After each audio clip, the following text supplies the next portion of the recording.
Good morning, I'm Rob Knox, I'm Chief Exec of Virtual College, and what I'm doing today is going to take you through an introduction to Virtual College and use it as a case study to show what's happening in the sector. We've been around for 20 years, so I've got a few battle scars. EdTech is obviously a relatively new phenomenon, but we're actually in there. We've been around a good length of time. So I'm going to show you a short video just to give you a setup of who Virtual College are and try and introduce that to you.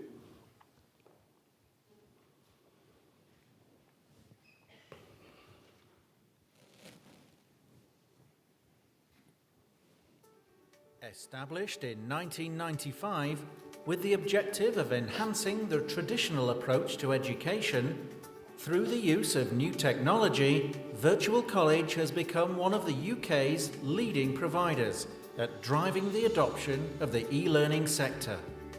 To individuals, to businesses, and the public sector, Virtual College has over 2 million registered learners, and this is increasing by over 1,000 new learners each day. Our customer base is impressive and includes many household names and key players in the traditional education sector. Our online shop provides easy access to over 300 bite-sized courses for individuals who want a simple yet effective route to self-development. E-learning has gone mainstream, and Virtual College has launched its 2020 vision of 20 million learners by 2020.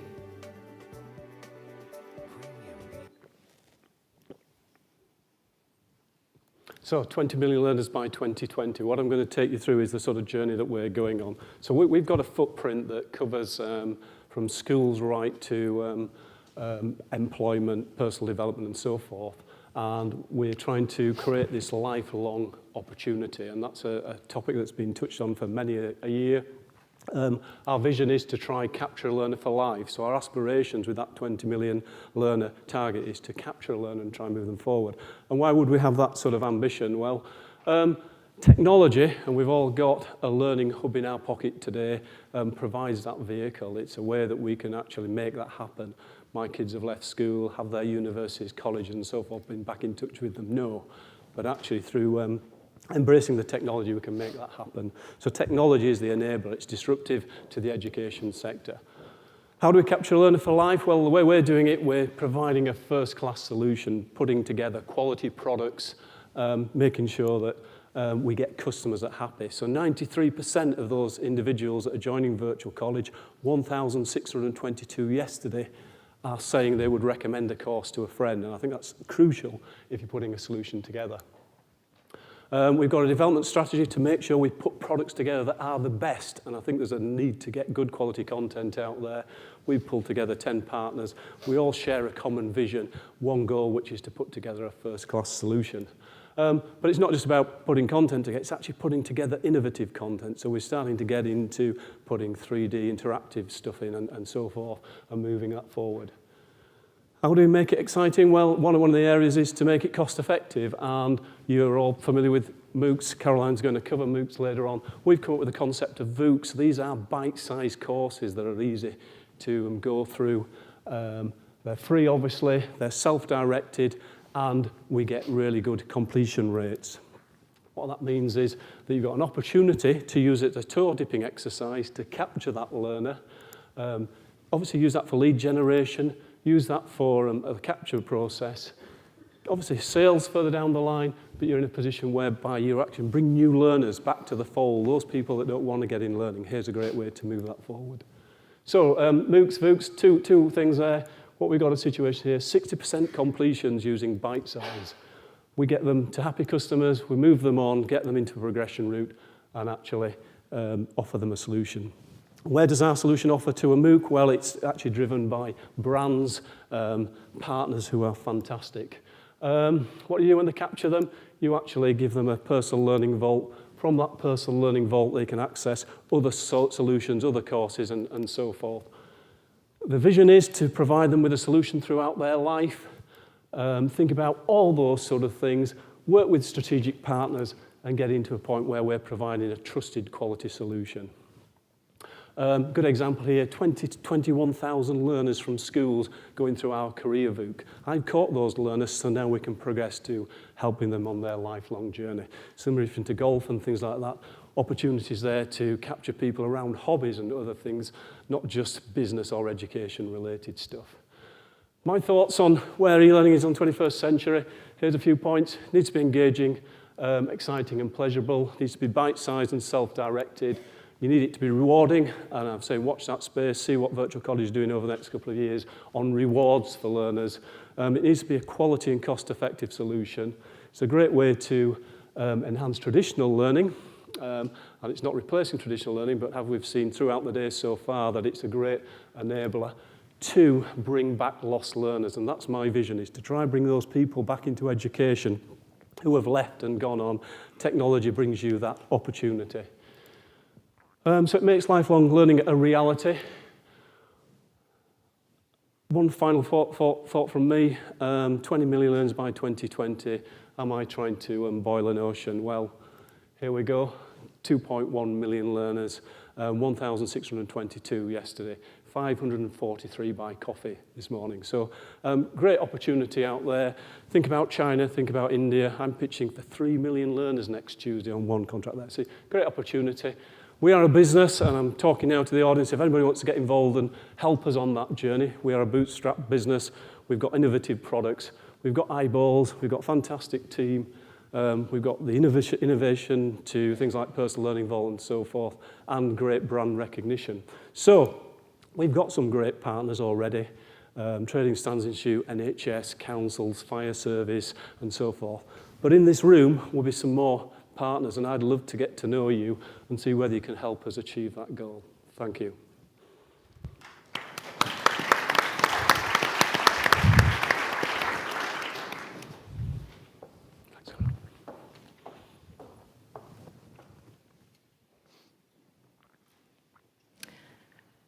So I'm Carolyn McIntyre. I'm CEO of MoocLab.club, an online resource which helps people navigate the world of online learning and MOOCs. I'm here today to talk to you about MOOCs and their role in shaping the future of education. MOOCs are massive in that millions of students from around the world enroll in these online courses provided by the top institutions and organizations. In fact, the largest recorded number of students to enroll in a single MOOC session was 440,000 students for a course run by the British Council on FutureLearn. So why do students flock to these courses in such great numbers? Well, primarily because they're free. No one will tell you that you're not smart enough or you don't have the right credentials. All you need is an internet connection and a device. Another attraction of these courses is that they're online, which means that students can study in their own time, at their own pace. It doesn't matter where you are in the world or what time zone you're in. You can simply dip in and out of a course when it suits you, which is great for the modern busy lifestyle. But let's have a quick look at the MOOC story so far. So it started back in 2008 at the University of Manitoba in Canada with a course called Connectivism and Connected Knowledge. This was the first course that was designed around the MOOC concept, and over 2,000 students enrolled online for free. But it wasn't, in fact, until 4 years later that MOOCs really took off and exploded into the limelight. So much so that the New York Times crowned 2012 as the year of the MOOC, which saw the launch of 3 of the major MOOC platforms, Udacity, Coursera, and edX. MOOCs were hyped as a disruptive revolution that would democratize education. But this, in turn, led some people to fear for the future of traditional education, believing that universities wouldn't withstand the rise of this new form of learning and would disappear altogether. In fact, Udacity founder Sebastian Thrun predicted that there would only be 10 institutions of higher learning left in the world. Naturally, Udacity was going to be one of those. But then MOOCs seemed to hit a brick wall. They were criticized for their high dropout rates, their poor credentials, for not reaching the undeserved people they were supposed to. MOOC platforms were criticized for their well, they were struggling to find their business models, and Sebastian Thrun even described his own offering as a lousy product. So where are we today? Well, you can all relax, we still have universities. But we also still have MOOCs. So what have the MOOC platforms done to keep MOOCs alive? They've changed their focus and moved away somewhat from the original concept of providing free education to those who need it the most. You're in fact more likely to enroll on a MOOC if you're from a developed country and you already have a degree. You'll also be looking to develop your professional skills. So the MOOC platforms have adapted to suit this particular audience. If you look at Udacity and Coursera, for example, you'll see that the programs that they offer are mainly skills-based, focusing on courses in technology and business. We've also seen the introduction of specialization programs, which provide students with a certain level of competence in high-demand skills. And it is this link to careers which have allowed the MOOC platforms to find their business models by introducing fees for services such as certificates or graded assignments. Whereas the content of the courses remains free, students are increasingly having to pay for add-ons, which often were free in the past. Another exciting change that's happened recently is the introduction of MOOCs with the option to gain credit for universities.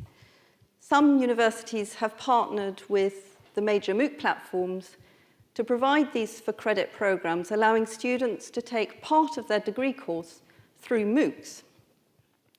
And these changes do seem to be paying off. We've seen a rise in the number of MOOCs over the last 4 years. And last year saw an increase of 50% in the number of enrollments, reaching a staggering 35 million students having enrolled in at least one MOOC.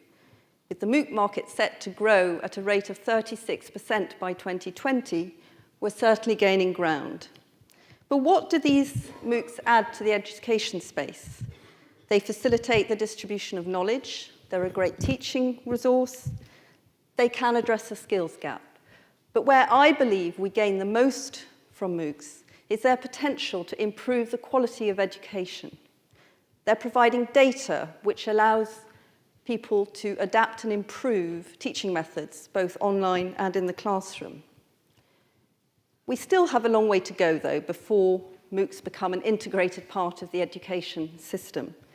The average young person today will change careers 5 to 7 times in a lifetime and will have had up to 10 different jobs by the age of 42.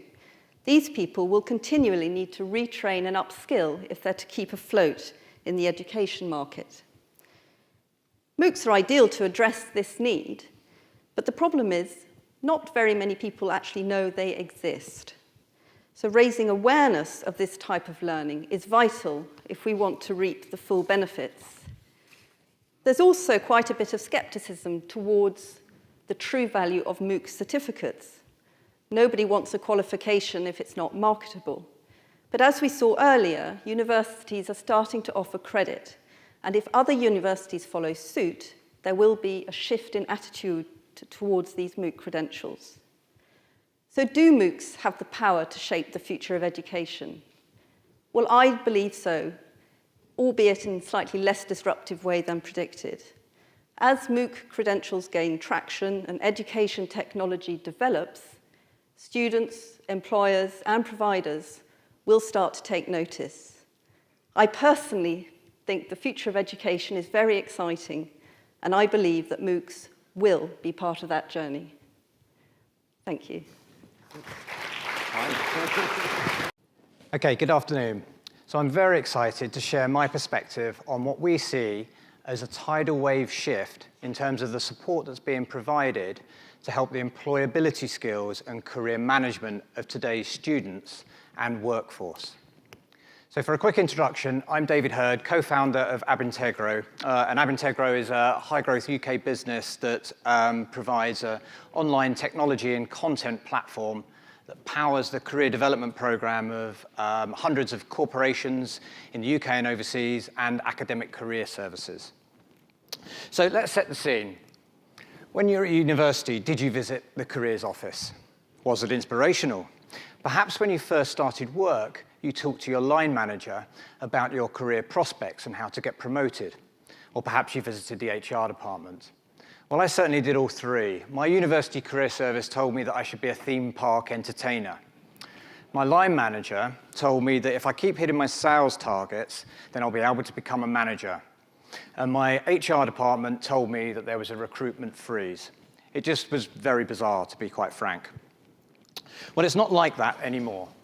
Universities absolutely must improve the employability skills of their students if they are to remain competitive, and are putting a huge amount of focus, attention, and effort to do so. Just like employers absolutely need to improve the career support and career options available to their employees if they are to retain and attract the best talent. So the key observation, really, that I wanted to point out today is that what we would traditionally call career support or career services or career management has shifted from optional, soft, and intangible to mandatory, analytical, and measurable. And I want to bring that to life using a few examples, some quite strange examples as well, I suppose. First one, very generic. This typifies most employers. Line managers are typically inundated with questions by their team about basic career issues, such as how to prepare for an appraisal, how to get promoted, how to improve relationships with colleagues. It consumes a huge volume of time for today's line manager.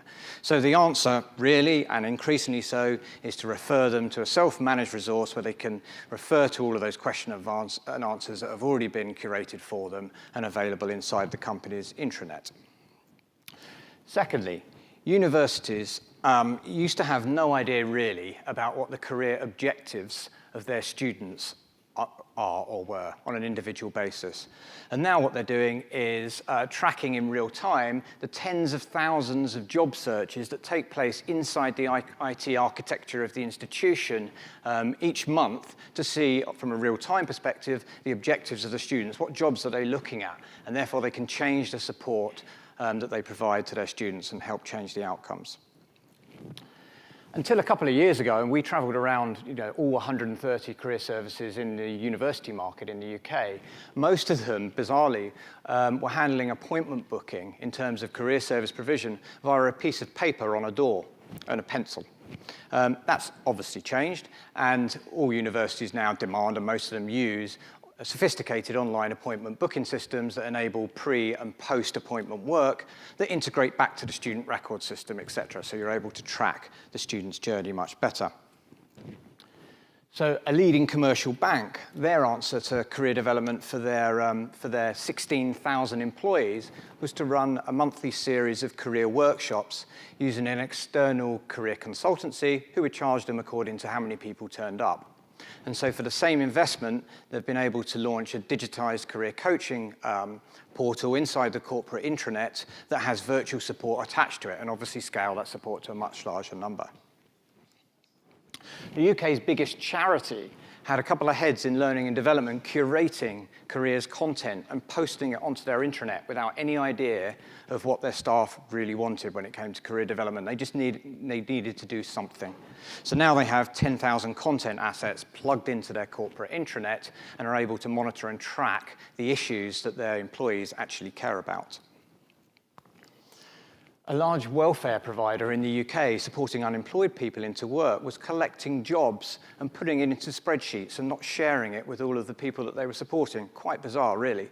So now they have sophisticated job systems that automatically match the job seekers to opportunities, and they can measure and track who is putting effort into actually getting back into the workplace and intervene as required. We're nearly there. The largest UK outplacement provider supporting people who are being made redundant was spending 5,000 hours per annum on reviewing CVs, and that was being done on email, insecurely. Using technology, they've reduced that time by 40% and now have a measurable, auditable track record of everything that takes place. And finally, a leading retail firm who we work with spent 2 years implementing their LMS, only to find out that none of their employees actually engaged with it at all, really. So they decided to tap into the exponentially growing interest that employees have in their own personal career development, and transformed the interest level in the LMS by pumping it full of all of these types of content and assessments and resources that attracted the employees in. So these are my observations on why there has been a tidal wave of change in terms of how career services are perceived, both in the workplace and in the academic world. And so these were just a few examples to bring that to life. And the emphasis now, as the ambition gets much higher, is very much clearly on treating career support and looking at it from the perspective of the insights and analytics that you can get from them. And so career services and HR and learning development departments are increasingly becoming like a marketing department and relying on the analytics and data to inform their next steps. Accessibility, the old saying that you career coach your leaders, what about the rest of your employees, just doesn't apply anymore. It's not right, it's never been right. Career support is there for everyone at scale now. And thirdly, as technology has transformed what's possible in terms of intervening in people's employability skills and career journey, people are getting much more ambitious about the effectiveness of the support that they provide, and setting up all sorts of efficacy models around that to really measure the success of their actions. So they're the key observations from working in the career support market, career management market for the last 7 years. Thank you very much.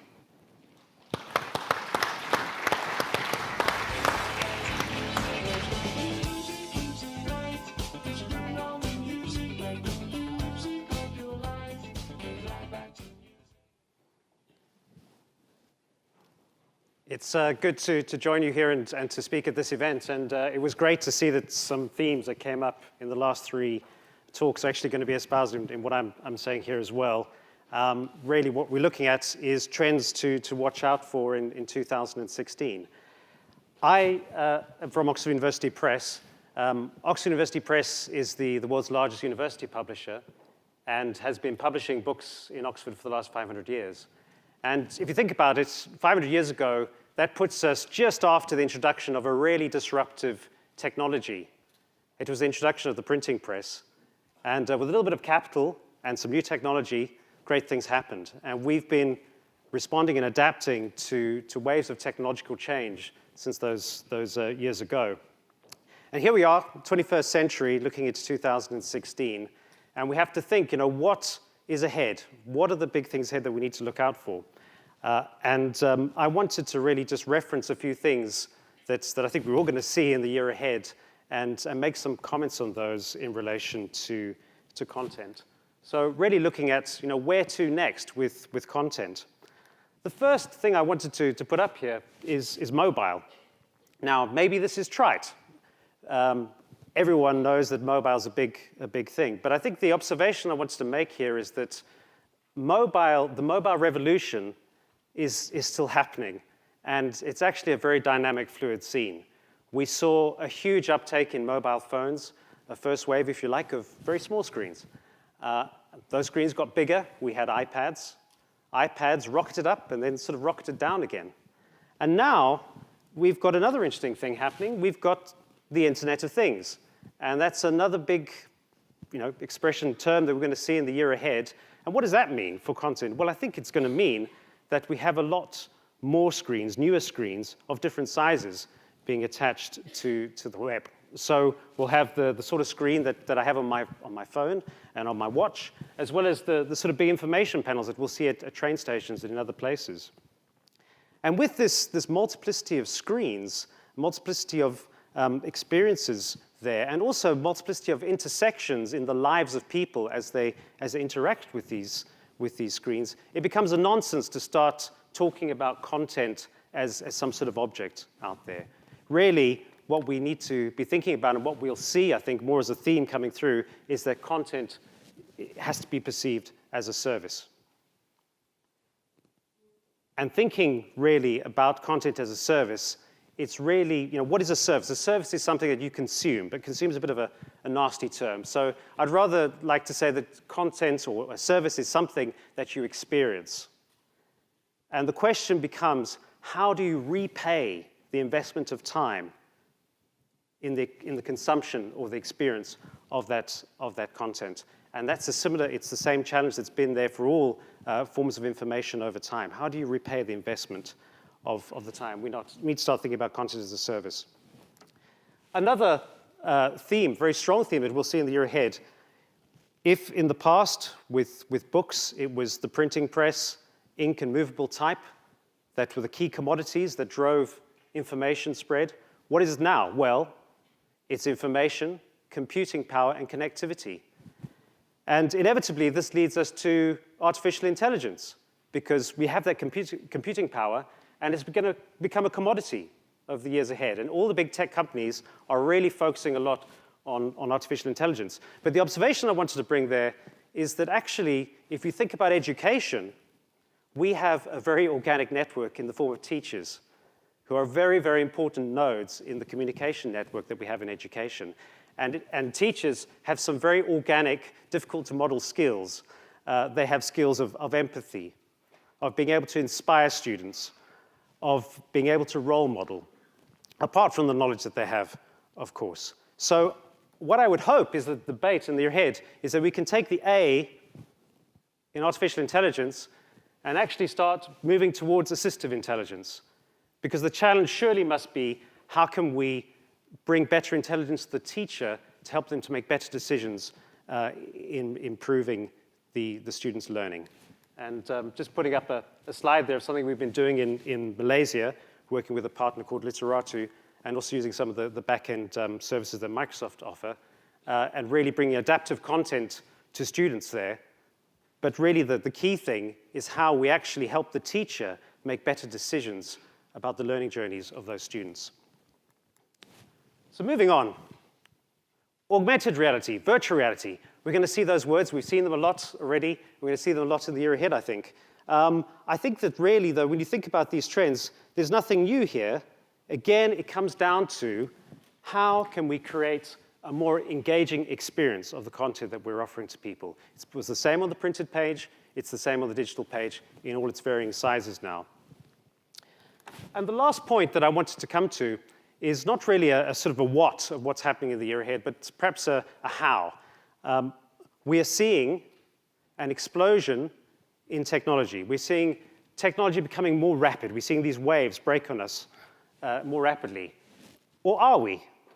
Because I come back to the point that in education, we're dealing with a very human network, and we have those very important nodes in the network of teachers. So we've got the technology moving faster, but it's a human on the bike. And so we need to really consider for the year ahead, are we going to be seeing an inflection point, really, in the education market? Are we going to be seeing these digital natives come up as teachers, and the technology that they're using in their private lives then becomes a technology that is assumed in the lives of their classrooms? And with a rich background in publishing, we can draw on other waves in technology, other waves where we've seen these inflection points happen. So for instance, in the academic market, in academic publishing, where things have reached that inflection point. Another way, one of the ways that we can actually try to gear up and adapt to the technological revolution is also working with partners and really working with edtech startups and entrepreneurs. And it's great to have so many people like that in the room today. And Oxford is working with Emerge Education. We have a relationship with Emerge Education, which is the leading edtech startup in the UK. And I'd encourage you to all come along this afternoon to the track 3, St. Pancras, to find out more about what we're doing in this area. Thanks very much.